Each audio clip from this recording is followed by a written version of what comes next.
ಸ್ನೇಹಿತರೆ ನಮಸ್ಕಾರ. ಡಾಕ್ಟರ್ ಸಿದ್ದು ಅವರು KK ನ್ಯೂಸ್ ಕನ್ನಡ ಚಾನಲ್ ಅಂತ ಒಂದು ಒಳ್ಳೆ ಯೂಟ್ಯೂಬ್ ಚಾನಲ್ ಅವರು ಓಪನ್ ಮಾಡಿದ್ದಾರೆ. ಆ ಯೂಟ್ಯೂಬ್ ಚಾನಲ್ನ ವಿಶೇಷತೆ ಅಂತ ಹೇಳಿದ್ರೆ ಅದರಲ್ಲಿ ಕೇವಲ ಸಣ್ಣ ಮಕ್ಕಳು ದೊಡ್ಡವರು ಯಾವುದೇ ಒಂದು ವಯಸ್ಸಿನ ಅಂತರ ಇಲ್ಲದೆ ಹೆಚ್ಚು ನಮ್ಮ ಕನ್ನಡಕ್ಕೆ ಸಂಬಂಧಪಟ್ಟಿರುವಂತಹ ಕರೆಂಟ್ ಅಫೇರ್ಸ್ ಎಲ್ಲ ಮಾಹಿತಿ ಸಿಗ್ತಾ ಇದೆ. ದಯವಿಟ್ಟು ಹೆಚ್ಚಿನ ಸಂಖ್ಯೆಯಲ್ಲಿ, ಅದರಲ್ಲೂ ನನ್ನ ಯುವ ಸ್ನೇಹಿತರು ಹೆಚ್ಚಿನ ಸಂಖ್ಯೆಯಲ್ಲಿ ಯೂಟ್ಯೂಬ್ ಚಾನಲ್ನ ಸಬ್ಸ್ಕ್ರೈಬ್ ಆಗಿ ಫಾಲೋ ಮಾಡಿ ಹೆಚ್ಚು ಕನ್ನಡ ಪರ ಜ್ಞಾನವನ್ನ ಬೆಳೆಸ್ಕೊಳ್ಳಿ ಅಂತ ಹೇಳೋದಕ್ಕೆ ಇಷ್ಟಪಡ್ತೀನಿ. ನಾನು ನಿಮ್ಮ ನಿರೂಪಕಿ ಸವಿ ಪ್ರಕಾಶ್. ಅಜ್ಜರದು ಅವರು ಬರೋರಿದ್ದಾರೆ. ಅದೊಂದಿದ್ದಾರೆ, ದಯವಿಟ್ಟು 6 ಗಂಟೆಗೆ ಆ ಒಂದು ಪ್ರವಚನ ಕಾರ್ಯಕ್ರಮ ಇರ್ತದೆ, ಅದೊಂದು ಅದರ ದಯವಿಟ್ಟು ಸೇರಿಸಿ.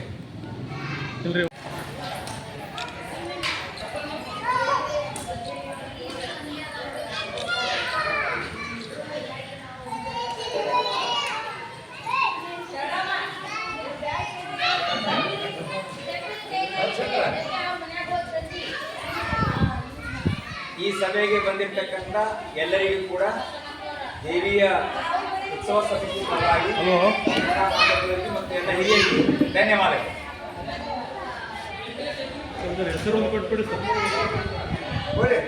ಒಂದೊಂದು ಐಟಮ್ ಚೇಂಜ್, ಬೂಂದಿ, ಶಿರಾ, ಮಾದ್ಲಿ, ಹುಗ್ಗಿ ಇಂಥವೆಲ್ಲ ಐಟಮ್ಗಳು ಎಲ್ಲ ಭಕ್ತರಿಗೂ ಪ್ರತಿನಿತ್ಯ ಮುಂಜಾನೆ 11 ಗಂಟೆಯಿಂದ ರಾತ್ರಿ 10 ಗಂಟೆವರೆಗೂ ನಮ್ಮಲ್ಲಿ ಪ್ರಸಾದ ವಿತರಣೆ ಆಗ್ತದೆ. ಇದಕ್ಕೆ ಎಲ್ಲ ಬಂದು ಭಕ್ತರು ಸಹಿತ ಎಲ್ಲರೂ ಸ್ವೀಕಾರ ಮಾಡಲಿಕ್ಕೆ ನಾವು ಒಳ್ಳೆಯದು ಅಂತೇಳಿ ಸ್ಥಳಾವಕಾಶ ಮಾಡಿದೆ.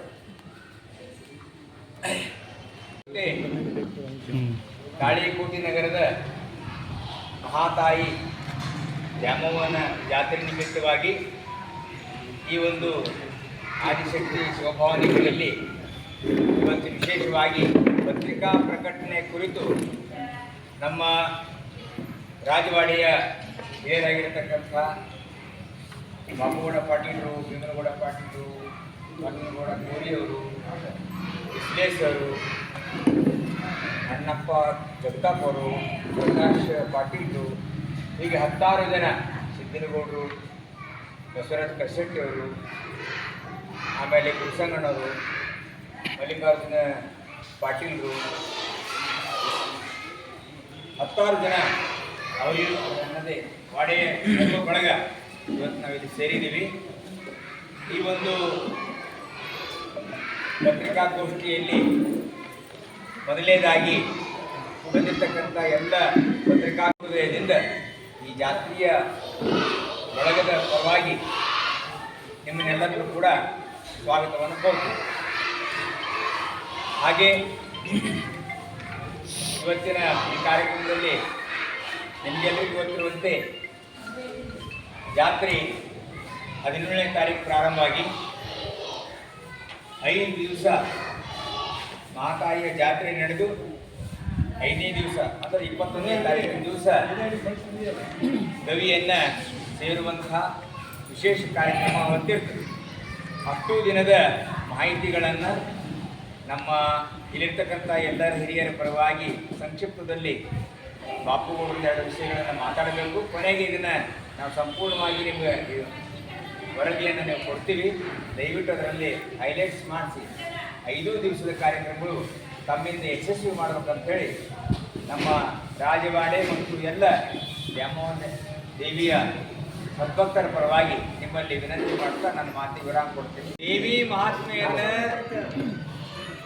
ಹಳೆಯ ಪದ್ಧತಿ ಒಳಗೆ ಕೇವಲ ಅಂಬಾಭವಾನಿ ಗುಡಿಲಿಂದ ಮಾತ್ರ ರಥೋತ್ಸವ ಆಗ್ತಿತ್ತು. ಈ ವರ್ಷ ಹೇಮರೆಡ್ಡಿ ಮಲ್ಲಮ್ಮನ ದೇವಸ್ಥಾನದಿಂದ ಅದನ್ನು ವಿಸ್ತಾರ ಮಾಡಿರ್ತಕ್ಕಂಥದ್ದು ಒಂದು. ಆಮೇಲೆ ಇಡೀ ಊರಿನ ಬಳಗ, ಅಲ್ಲಿರ್ತಕ್ಕಂಥ ತಾಯಂದಿರ ಕಡೆಯಿಂದನೂ ಅಲ್ಲಿನೊಂದಿಷ್ಟು ಕಾರ್ಯಕ್ರಮಗಳು ಇತ್ಯಾದಿ, ದೇವಿಯ ಗುಡಿ ತುಂಬ ಕಾರ್ಯಕ್ರಮ ಇರ್ಬೋದು, ಅಲ್ಲಿಯ ಎಡಿ ಕೊಡೋದಿರ್ಬೋದು, ಅಲ್ಲಿ ಜನರಿಗೂ ಅನುಕೂಲ ಆಗುವಂಗ ಈ ವರ್ಷ ದೇವಿಯ, ಯಾಕಂದರೆ ಚರಮೂರ್ತಿ ಅಂತ ಏನು ದೇವಿ ಕರಿತೀವಿ, ಆ ಪ್ರಕಾರ ಈ ವರ್ಷ ಸ್ವಲ್ಪ ಎಲ್ಲರ ಅಭಿಪ್ರಾಯದ ಮೇರೆಗೆ ವಿಸ್ತಾರ ಮಾಡಿರ್ತಕ್ಕಂಥದ್ದು ಒಂದು ವಿಶೇಷ ಅನ್ನುವಂಥದ್ದು ಇದೊಂದು ಸಂಗತಿ. ಆಮೇಲೆ ಈ ವರ್ಷ ಗೊತ್ತಿರುವಂಗ ಅತ್ಯಂತ ಸಾಮಾನ್ಯ ವ್ಯಕ್ತಿ ಹಿಡ್ಕೊಂಡು ದೊಡ್ಡ ದೊಡ್ಡ ಶ್ರೀಮಂತರು ಕೂಡ ದೇವಿಗೆ ಸ್ವಮನಸ್ಸಿನಿಂದ ಎಲ್ಲ ರೀತಿಯ ನಮಗೆ ಸಹಕಾರ ಕೊಟ್ಟಾಗ, ಧನದ ರೂಪ ಇರ್ಬೋದು, ಧಾನ್ಯದ ರೂಪ ಇರ್ಬೋದು, ಆಮೇಲೆ ಅವರು ತಮ್ಮ ಶ್ರಮ ಅಂದರೆ ನಮ್ಮ ಜೊತೆಗೇನೆ ತಿಂಗಳಾನುಗಟ್ಟಲೆ ಬಂದು ಈ ಒಂದು ಸೇವಾ ಕಾರ್ಯವನ್ನು ಕೂಡ ಅವ್ರು ಮಾಡ್ಯಾರ. ಹಿಂಗಾಗಿ ಇವೆಲ್ಲವೂ ಏನಪ್ಪ ಅಂದರೆ ದ್ಯಾಮೋನ್ ಜಾತ್ರೆಯ ವಿಶೇಷತೆಗಳು. ಇದು ಬಿಟ್ಟರೆ ನಿಮಗೇನು ಕಲ್ಪನೆ ಬರ್ತದೆ ಎಲ್ಲರೂ ಹೆಚ್ಚು ಕಡಿಮೆ ಇದರಾಗಿರುವಂಥ ದಿನಾಲೂ ಪ್ರವಚನ ಇರ್ತದೆ, ದಿನಾಲೂ ಪ್ರಸಾದ ಇರ್ತದೆ, ದಿನಾಲೂ ದೇವಿ ಆರಾಧನೆ ಬೆಳಿಗ್ಗೆ ಮತ್ತು ಸಾಯಂಕಾಲದ ವಿಶೇಷ ಕಾರ್ಯಕ್ರಮ ಇರ್ತಾವೆ. ನಗರದೊಳಗೆ ವಿಶೇಷವಾಗಿ 3 ದಿವಸದ ಮಹಾಪ್ರಸಾದಕ್ಕೆ ಹಳ್ಳಿಯಿಂದ ಇಲ್ಲಿಂದ ಎಲ್ಲ ಕಡೆ ಜನ ಬರ್ತಾರೆ. ಮೊದಲನೇ ದಿವಸ ರಥೋತ್ಸವ, ಕೊನೆಗೆ 5ನೇ ದಿವಸ ತಾಯಿಯ ಗವಿ ಸೇರುವಂಥ ಕಾರ್ಯಕ್ರಮ. ಇವೆರಡು ವಿಶೇಷವಾಗಿರ್ತಕ್ಕಂಥ ಕಾರ್ಯಕ್ರಮ ನಡೀತವೆ. ಈ ವರ್ಷ ಕಳೆದ ವರ್ಷಕ್ಕಿಂತಲೂ ಹೆಚ್ಚು ಇಡೀ ನಗರದೊಳಗನೆ ದೀಪೋತ್ಸವ ಇರ್ತದೆ. ಇಲ್ಲಿ ಎಲ್ಲ ಕಡೆಯೂ ಕೂಡ ದೀಪದ ಒಂದು ವಿಶೇಷವಾಗಿ ಲೈಟ್ ವ್ಯವಸ್ಥೆ ಇದೂ ಕೂಡ ಈ ಸಾರಿ ಭಕ್ತರು ಎಲ್ಲರೂ ಸೇರಿಕೊಂಡು ಅದು ಮಾಡಿರ್ತಕ್ಕಂಥ ಒಂದು ವಿಶೇಷ ಕಾರ್ಯಕ್ರಮ. ಈ ಥರ ಒಂದಷ್ಟು ಈ ವರ್ಷ ಸಾಕಷ್ಟು ವಿಷಯಗಳು ಕಳೆದ ವರ್ಷಕ್ಕಿಂತಲೂ ಹೆಚ್ಚು ಜೋಡಿಸ್ಕೊಂಡಂಗೆ ಆಗಿದೆ. ಹೊಸ ಹೊಸ ವಿಷಯಗಳು ಈ ವರ್ಷ ನಮ್ಮ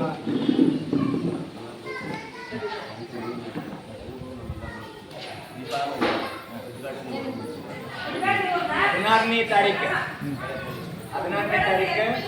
ನಮ್ಮ ಸಿದ್ಧಲಿಂಗ ದೇವರು ಏನು ಈ ದೀಪದ ವ್ಯವಸ್ಥೆ ಮಾಡಿದ್ದೀವಿ ಅದೊಂದು ಉದ್ಘಾಟನೆ ಕಾರ್ಯಕ್ರಮ ಕೂಡ ವಿಶೇಷವಾಗಿ ಮಾಡಲಿಕ್ಕೆ 17ಕ್ಕೆ ದೇವಿ ಜಾತ್ರೆ ಇರ್ತದೆ, 21ಕ್ಕೆ ಕಾಸರಗೋಡು ಜಾತ್ರೆ ಇರ್ತದೆ, 27 ಸಾರಿ ಅದಕ್ಕೆ 27ಕ್ಕೆ ಅದು ಎರಡಕ್ಕೂ ಈ ಒಂದು ದೀಪದ ಅಲಂಕಾರ ಹೆಚ್ಚು ಕಡಿಮೆ ಮುಂದುವರಿತದೆ. ಅದಕ್ಕೆ ಅವರು ಕೂಡ ಆ ಒಂದು ದೀಪೋತ್ಸವದ ಕಾರ್ಯಕ್ರಮ 16ನೇ ತಾರೀಕು ಸಾಯಂಕಾಲ ಬರ್ತಾರೆ. ಅದಕ್ಕೆ ತಾವು ಕೂಡ ಬರ್ತಾರೆ ಬರಬೇಕಂತ ವಿನಂತಿ ಮಾಡ್ತೀವಿ. ಅಲ್ಲಿಂದನೇ ಜಾತ್ರೆ ಕಾರ್ಯಕ್ರಮ ವಿಶೇಷವಾಗಿ ನಡೀತಾರೆ. 16ನೇ ತಾರೀಕಿನಿಂದ 27 ತನಕ ಕಾಸರಗೋಡು ಜಾತ್ರೆ ಇರ್ತದೆ. ಮುಂದೆ ಕಳಸ ಎಳಿಸುವಂಥ ಕಾರ್ಯಕ್ರಮ ವಿಶೇಷರಿಗೆಲ್ಲ ಒಂದೇ ಇರ್ತದೆ. ಈ ವರ್ಷದ ವಿಶೇಷ ಜಾತ್ರೆ ಮಹೋತ್ಸವದ ಬಗ್ಗೆ ಸ್ವಲ್ಪ ವಿವರಣೆಗಳು ಕೊಡಬೇಕಾಗಿದೆ. ಪ್ರತಿ ವರ್ಷ ಅಂಬಾಬಾಯಿ ಗುಡಿಯಿಂದ ಜಾತ್ರೆ ಉತ್ಸವ ಪ್ರಾರಂಭ ಆಗ್ತದೆ. ಈ ವರ್ಷ ಎಲ್ಲರ ಅಭಿಪ್ರಾಯ ಮೇರೆಗೆ, ಊರ ಜನರ ಅಭಿಪ್ರಾಯ ಮೇರೆಗೆ ನಾವು ಹೇಮರೆಡ್ಡಿ ಮಲ್ಲಮ್ಮ ಗುಡಿ ದೇವಸ್ಥಾನದಿಂದ ಜಾತ್ರಾ ಮಹೋತ್ಸವ ಉತ್ಸವವನ್ನು ಪ್ರಾರಂಭಿಸಲು ನಮ್ಮೆಲ್ಲ ಸಮಿತಿಗಳು ಒಪ್ಪಿಕೊಂಡು ಈ ವರ್ಷ ಅಲ್ಲಿಂದ ಪ್ರಾರಂಭ ಆಗ್ತದೆ. ಪ್ರಾರಂಭ ಆಗುವುದು ಮುಂಜಾನೆ 8 ಗಂಟೆಗೆ. ಸಾಧಾರಣ ಒಂದು 9-10 ಕಲಾ ವಾದ್ಯ ಮೇಳದೊಂದಿಗೆ ಮೆರವಣಿಗೆ ಪ್ರಾರಂಭ ಆಗ್ತದೆ. ಅಲ್ಲಿಂದ ಪ್ರಾರಂಭ ಆಗಿ ಉತ್ಸವ ಏನದ ಎಲ್ಲ ಕಮಿಟಿಯವರು ಒಂದೊಂದು ಉತ್ಸವಕ್ಕೆ ಒಂದೊಂದು ಸಮಿತಿ ಮಾಡಿಸಿ ಅವರವರ ಜವಾಬ್ದಾರಿ ಮೇಲೆ ಅವರವರು ಮೆರವಣಿಗೆಯನ್ನು ಪ್ರಾರಂಭ ಮಾಡ್ತಾರೆ. ಮಧ್ಯಂತರದೊಳಗೆ 2 ಥರದ ಟಿಫಿನ್, ನೀರು, ಚಹಾ ಎಲ್ಲ ವ್ಯವಸ್ಥೆಗಳನ್ನು ಮಾಡಿಕೊಂಡೆ. ಇದ್ರ ಬಗ್ಗೆ ಹೆಚ್ಚಿನ ಮಾಹಿತಿ ಮತ್ತು ನಿಮಗೆ ಪ್ರೆಸ್ ರಿಪೋರ್ಟಿಗೆ ಏನಾದರೂ ಬೇಕಾಗಿತ್ತಂದ್ರೆ ನೀವು ಕೇಳಬಹುದು, ಅದಕ್ಕೆ ನಾನು ಪ್ರಶ್ನೆ ಕೊಡ್ತೀನಿ. ಈಗ 5 ದಿವಸದ ಕಾರ್ಯಕ್ರಮ ರೀ. ಪ್ರತಿ ದಿವಸನೂ ಏನಾದರೂ ಒಂದು ವಿಶೇಷ ಕಾರ್ಯಕ್ರಮ, ಒಂದು ವಿಶೇಷ ಕಾರ್ಯಕ್ರಮ ಎಲ್ಲನೂ ಅದ.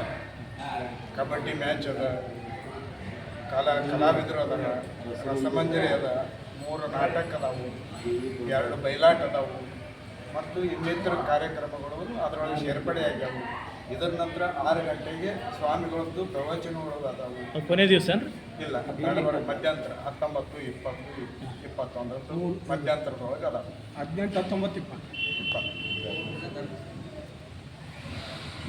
20 ಆಯಿತು. ಹ್ಞೂ ರೀ, ಡೀಟೇಲ್ ಮಾಡಿ